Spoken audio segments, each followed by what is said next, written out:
नमस्कार दोस्तों आज के वीडियो में हम संकरण निकालना सीखेंगे कि संकरण किस प्रकार निकालते हैं।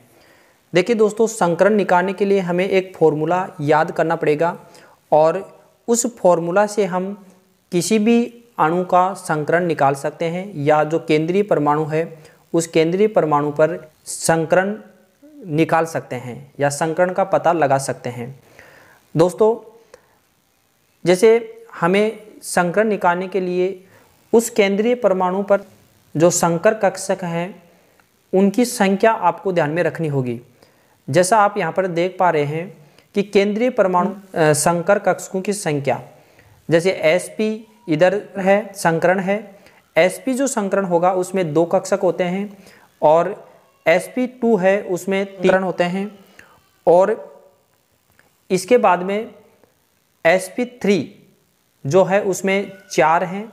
sp3 को dsp2 भी बोलते हैं हम और sp3d इसमें 5 कक्षक हैं और sp3d2 या d2sp3 इसमें 6 कक्षक हैं और इसी प्रकार sp3d3 के अंदर 7 हैं। एक s का है, 3 pk और 3 dk, इस प्रकार इसको काउंट करते हैं। तो ये सारणी आपको ध्यान में रखनी है कि जिस प्रकार का यानी जितने आपको कक्षकों की संख्या आपके पास आती है उस हिसाब से आप उसमें संकरण का निर्धारण कर सकते हैं। इसके लिए आपको ये फॉर्मूला आपको ध्यान में रखना है कि केंद्रीय परमाणु पर संकर कक्षकों की संख्या बराबर सिग्मा बिंदुओं की संख्या प्लस एकाकी इलेक्ट्रॉन युग्म की संख्या।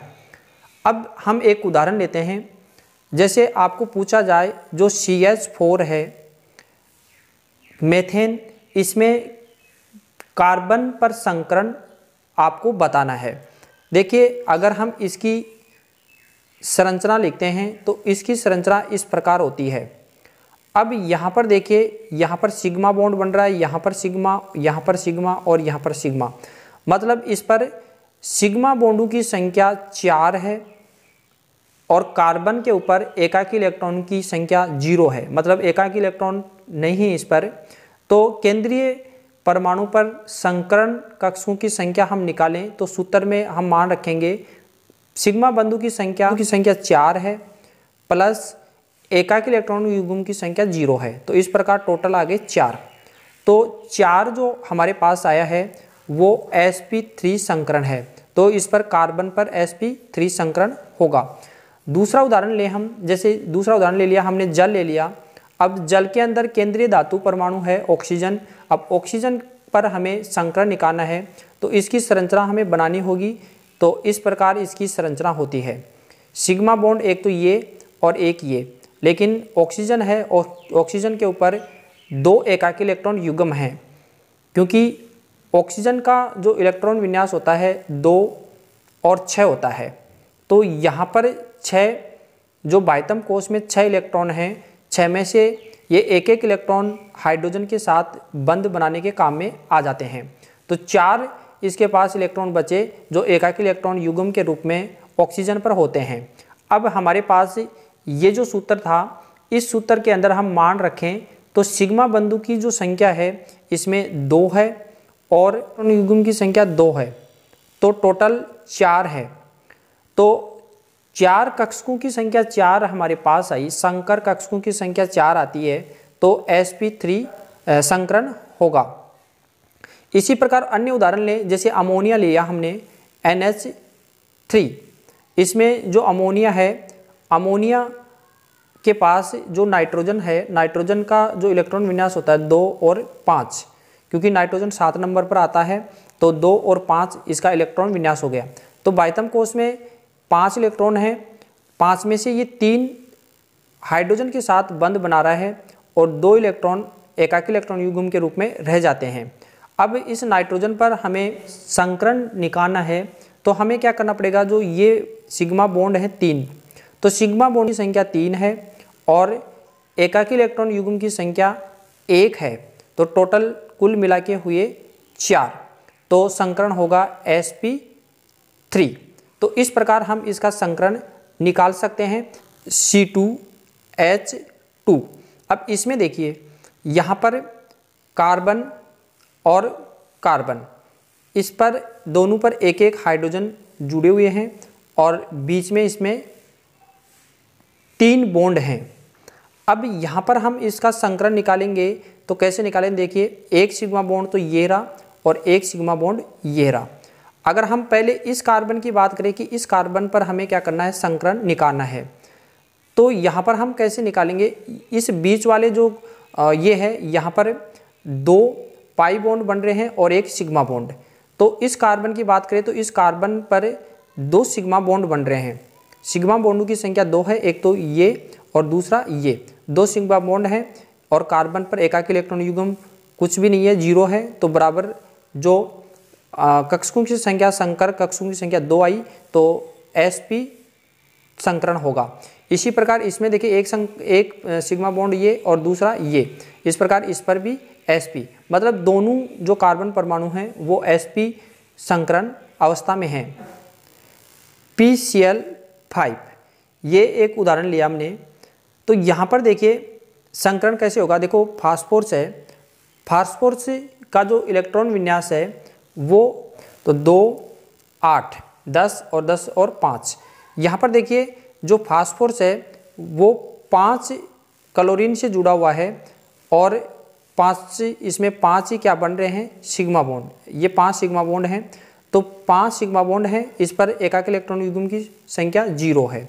तो क्या हो गया, जो संकर कक्षक है वो 5 है, तो 5 होगा तो sp3d ये संकरण होगा। तो इस प्रकार हम इनका जो संकरण है वो निकाल सकते हैं। फिर इसके बाद में देखिए एक और हमारे पास आता है, यदि हमारे पास ऐसा कोई अणु दे रखा है जिस अणु के अंदर धनावेश और ऋणावेश उपस्थित हो, ऐसे यौगिकों में संकरण कैसे निकालते हैं, इसके लिए हमारे पास एक अलग फॉर्मूला है।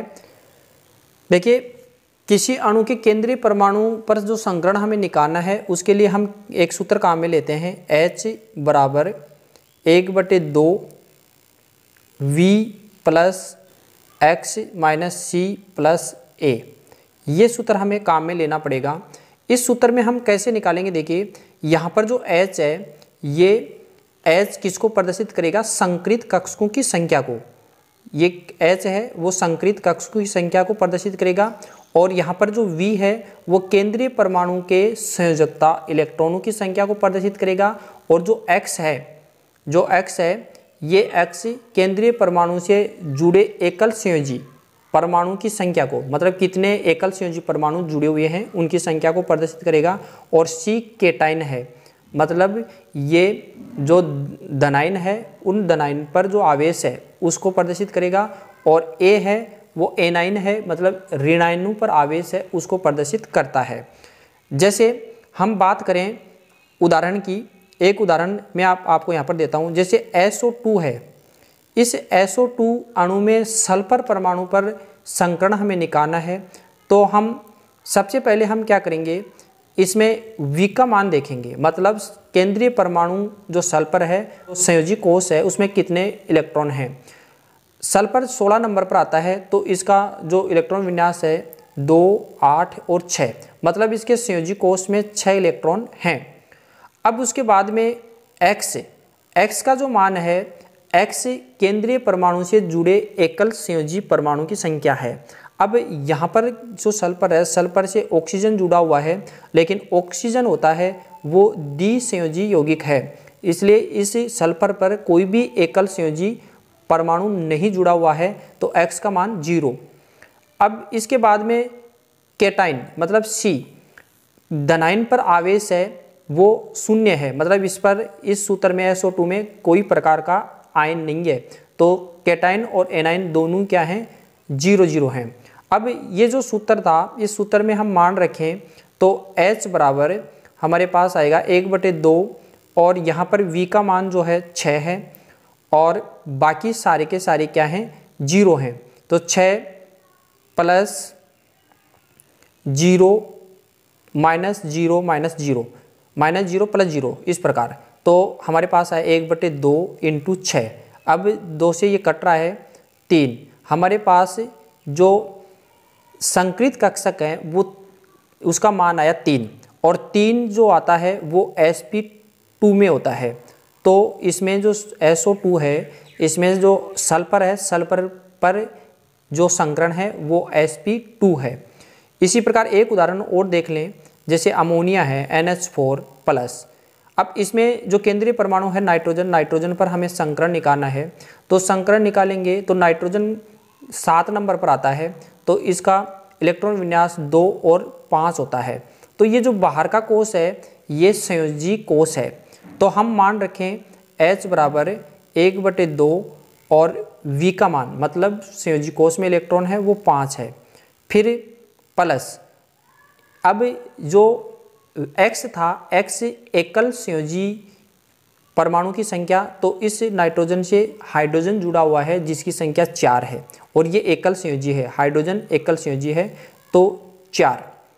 फिर माइनस, फिर इस पर जो केटाइन है, केटाइन 1 है, केटाइनों की संख्या मतलब जो धनायन है इस पर 1 है और एनाइन मतलब ऋणायन है वो 0 है, मतलब माइनस नहीं है प्लस ही है। अब 1/2, 5 और 4 9 होते हैं और 9 में से 1 जाता है तो 8 होता है।